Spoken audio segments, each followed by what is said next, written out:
Bismillah teman-teman, mari kita lanjutkan lagi ngaji filsafat kita.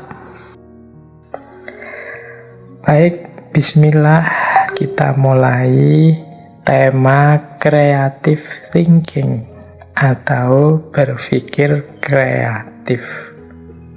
Saya ulang sebentar ya, definisi berpikir itu. Ini sebenarnya istilah sehari-hari sering kita pakai.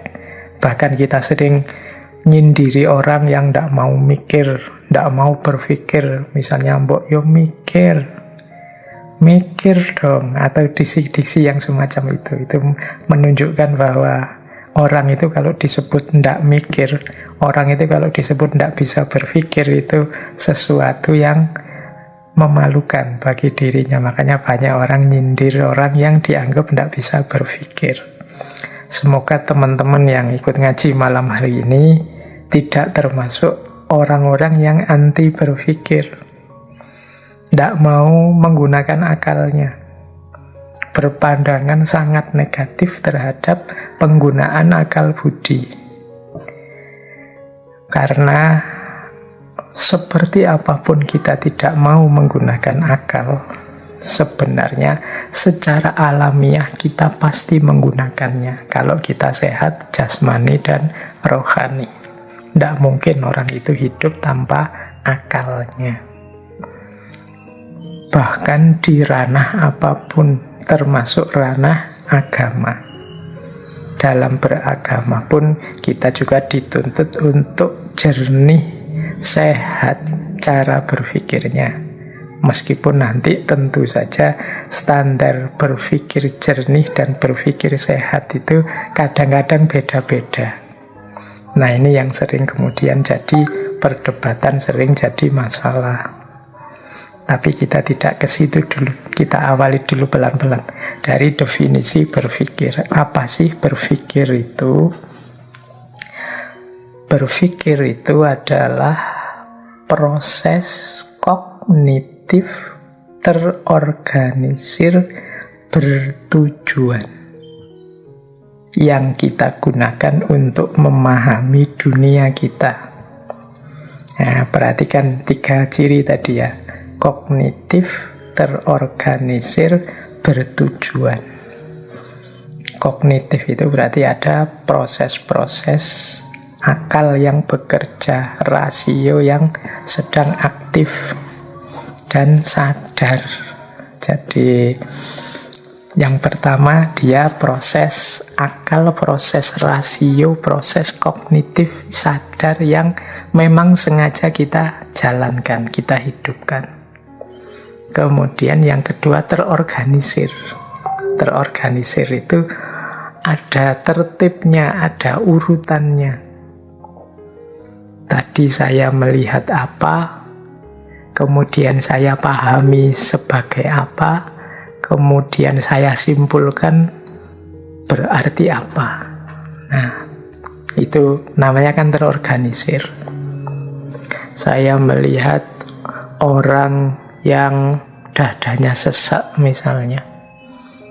Kemudian saya pahami mengapa kok dia dadanya sesak. Oh, dia punya sakit asma. Kemarin katanya baru kontak dengan orang yang positif COVID. Kemudian hari ini dia mengeluh dadanya sesak, demam, macam itu kan. Terus kita menyimpulkan, oh mungkin dia tertular, oh mungkin dia terkena virus COVID. Nah, ini kan terorganisir. Jadi kalau dijelentrehkan bahasa Jawanya, kalau dirangkai itu ada urutan-urutannya sebenarnya. Ketika kita menyimpulkan sesuatu secara sadar menggunakan akal kita, itu sebenarnya ada pola-polanya. Itu yang disebut terorganisir. Jadi tidak iseng, tidak asal, tidak sesuka-sukanya sendiri. Jadi ada patternnya, ada polanya. Itulah namanya berpikir. Dan yang ketiga, bertujuan. Jadi ada maksudnya. Mengapa sih kok tadi aku ingin tahu sebenarnya dia ini kena apa, dia ini terserang apa. Itu kan ada tujuannya. Jadi mungkin tujuannya sekedar untuk tahu sehingga bisa menentukan sikapku padanya, atau tujuannya untuk bisa menjaga masyarakat sini biar nggak kena tertular juga, dan macam-macam. Itu namanya tujuannya. Jadi berpikir itu kognitif, terorganisir, bertujuan. Nah, ini kalau definisi dari bukunya seperti itu. Atau teman-teman bingung dengan penjelasan ini, tidak usah dipahami atau dihafalkan definisinya, disadari saja proses berpikir yang terjadi dalam diri kita. Caranya, misalnya ada orang punya tips seperti ini untuk mendeteksi kita ini berpikir apa enggak. Ada satu quotes yang bagus yang bunyinya begini: as you start asking question and seek answers, you are in fact thinking. Jadi begitu engkau bertanya dan mencari jawaban, saat itulah sebenarnya engkau sedang berpikir. Jadi definisi tadi mungkin susah dipahami, ya tidak harus dihafalkan, tapi sadarilah, oh ini lo mikir itu. Nah, untuk sadar bahwa ini sedang mikir itu caranya mudah, yaitu ketika kita sedang menanyakan sesuatu atau mencari jawaban sesuatu, saat itu juga sebenarnya kita sedang berpikir. Misalnya teman-teman bertanya, ini tadi ngajinya mulai jam berapa ya? Nah, itu otomatis setelah ada pertanyaan itu kan pikiran kita jalan. Oh, saya tadi juga tidak ikut mulainya, tapi biasanya ya kalau ngaji filsafat mulainya jam 8. Nah, ini jawabannya. Jadi dari pertanyaan kemudian ketemu jawaban, ini kan proses berpikir. Jadi ayo disadari peristiwa ini yang terjadi di dalam diri kita, yaitu peristiwa berpikir. Ya, identifikasi paling mudahnya ketika kita bertanya. Di situ biasanya terus proses ini terjadi. Ya, kita sering tidak sadar secara penuh terhadap proses ini. Karena sejak kecil sebenarnya kan kita juga sudah berpikir. Kalau dalam ilmu logika itu ada namanya logika alamiah. Logika alamiah itu ya cara berpikir yang alami. Orang itu tidak harus kuliah logika, kuliah filsafat, membaca buku-buku logika, sebenarnya juga sudah bisa berpikir. Ya, contohnya misalnya bapak-bapak ibu kita dulu, kakek nenek kita, itu kan mungkin tidak pernah kuliah filsafat, tidak pernah membaca buku-buku logika, tidak pernah ikut ngaji filsafat, tapi kan mereka mampu hidup dengan baik, dengan benar, bahkan selaras dengan hukum-hukum alam sunnatullah. Itu kalau dalam filsafat ya memang setiap orang itu punya logika alamiah. Jadi secara alami memang Allah memberi anugerah manusia kemampuan berpikir. Hanya saja nanti dalam problem tertentu, masalah-masalah tertentu, hal-hal tertentu butuh pendalaman-pendalaman berpikir, butuh analisis-analisis yang lebih dalam, yang tidak bisa dipikirkan sambil lalu. Ada konsep-konsepnya, ada teori-teorinya. Nah, ini nanti jejernya logika alamiah yang dikenal dengan nama logika ilmiah. Jadi ini nanti ada di kuliah atau pelajaran logika. Bedanya logika yang alamiah dan logika yang ilmiah. Jadi ada kan orang yang bilang, alah ngapain sih pakai belajar logika segala, belajar filsafat segala, saya tidak pernah belajar filsafat juga bisa mikir. Ya, secara alamiah memang manusia punya kemampuan berpikir. Cuma nanti ada problem-problem tertentu yang kita butuh skill, cara berpikir yang tidak bisa digeneralkan begitu saja dianggap sama. Butuh pemahaman-pemahaman khusus, bahkan butuh rumus-rumus khusus. Kalau di kuliah logika sering saya beri contoh, misalnya kita itu kan sering misalnya berpikir logis itu, sederhananya sering pakai contoh, semua manusia mati, saya manusia, maka saya mati. Itu kan kita sering pakai contoh ini. Ini secara alami orang juga bisa menerima itu. Tapi kalau ada kasus khusus, misalnya kalimatnya diganti. Setiap bapak adalah laki-laki. Saya laki-laki. Berarti saya, itu kalau pakai rumus tadi itu harusnya berarti saya bapak. Tapi kan tidak mesti kalau yang mengucapkan kalimat ini teman-teman yang belum nikah kan ya. Jadinya tidak cocok, tidak pas. Nah ini salah satu contoh ya, kita harus paham teorinya, paham rumusnya. Nah kalau ini tidak bisa disimpulkan sambil lalu, harus dipikir lebih dalam lagi. Ini salahnya di mana, tidak pasnya di mana. Di sini nanti kita perlu logika ilmiah. Nah, itu contoh sederhana. Bagaimana dalam hidup ini kita butuh belajar kemampuan berpikir. Baik, kita lanjutkan. Jadi paling tidak sekarang ngerti yang dimaksud berpikir. Nah, berpikir itu secara umum ada dua tipe. Ini yang satu sudah saya sampaikan dulu. Jadi dua tipe ini, yang pertama adalah critical thinking, berpikir kritis. Yang kedua adalah creative thinking, atau berpikir kreatif. Tentang apa itu berpikir kritis, kemarin di sesi dulu, saya lupa bulan apa itu, sudah kita bahas satu sesi penuh. Malam ini kita lanjutkan tipe yang satunya, yaitu berpikir kreatif. Kalau yang berpikir kritis itu kan ada menganalisis, mengevaluasi, menalar, dan lain sebagainya. Nah, kalau creative thinking itu hasilnya adalah ide-ide baru, gagasan-gagasan baru. Itu namanya creative thinking atau berpikir kreatif. Ini cara berpikir yang berbeda, meskipun saling membutuhkan, saling mendukung. Jadi yang satu kritis, yang satu kreatif. Nanti kalau masuk mungkin ilmu tentang neuroscience itu sering penjelasannya dikaitkan dengan bagian otak manusia. Yang otak kiri itu sifatnya matematis, critical thinking. Yang otak kanan itu berhubungan dengan imajinasi kreatif. Dari situ lahir ide-ide baru, gagasan yang baru. Nah, kombinasi dari berpikir kritis dan berpikir kreatif inilah nanti manusia menyelesaikan problemnya. Manusia membuat keputusan-keputusan.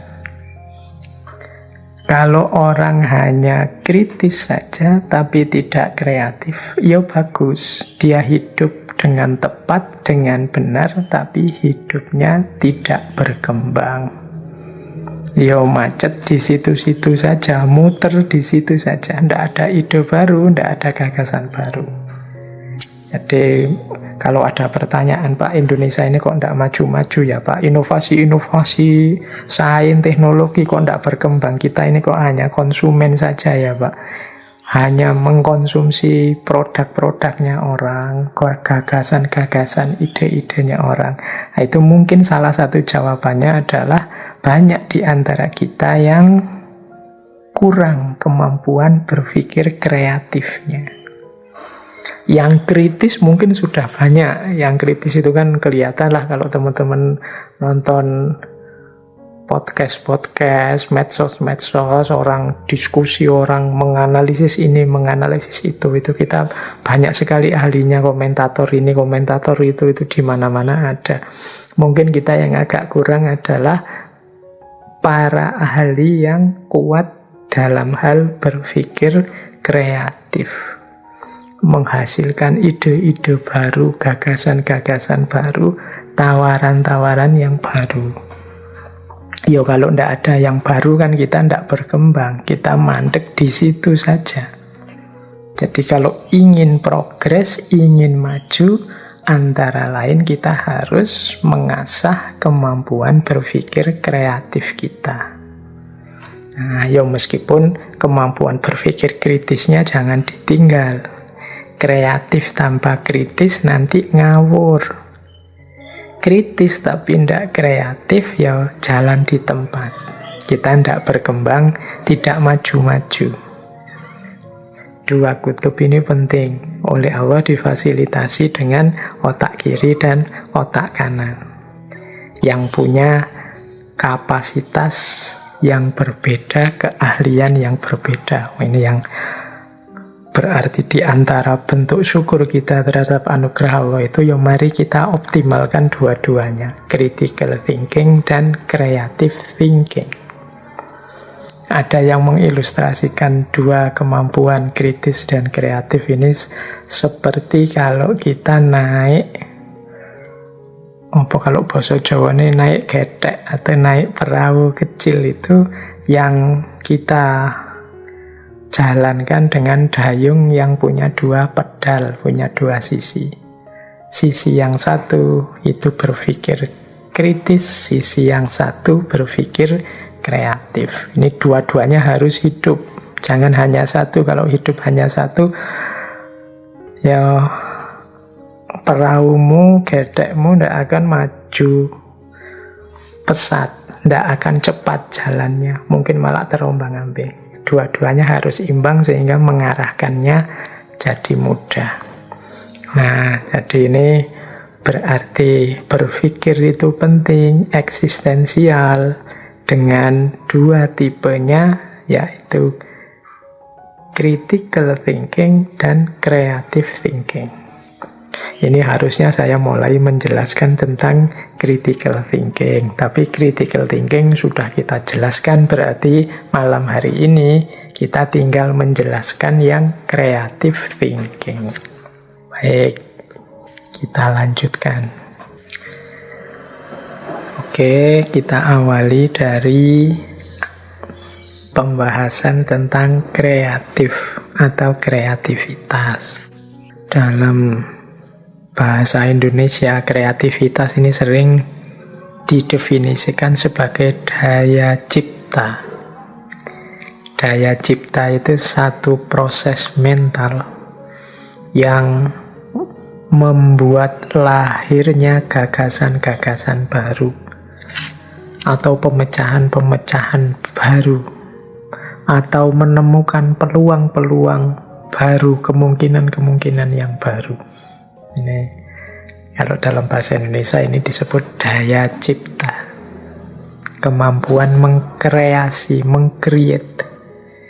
Meskipun yang dimaksud baru itu tidak harus sesuatu yang sama sekali sebelumnya belum ada.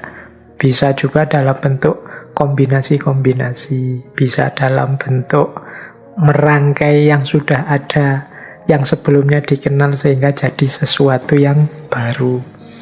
Misalnya dulu orang kenalnya handphone itu sebagai alat komunikasi, tapi kemudian gagasan tentang handphone ketemu dengan gagasan tentang kamera, digabung jadilah smartphone misalnya. Hari ini kan smartphone itu ya handphone kita yang ada berbagai macam alat di situ, tidak hanya kamera sebenarnya. Tapi ini sebenarnya menunjukkan sesuatu kreasi, daya cipta yang luar biasa, menggabungkan ide-ide yang ada sebelumnya. Jadi kamera kan orang sudah kenal sebelumnya, handphone orang sudah kenal sebelumnya. Nah, nanti handphone yang ada kameranya itu sesuatu yang genuine.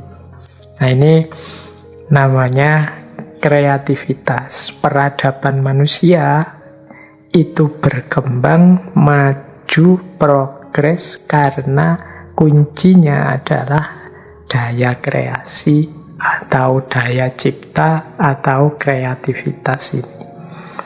Maka berpikir kreatif seperti saya bilang tadi nanti menjadi kuncinya kemajuan.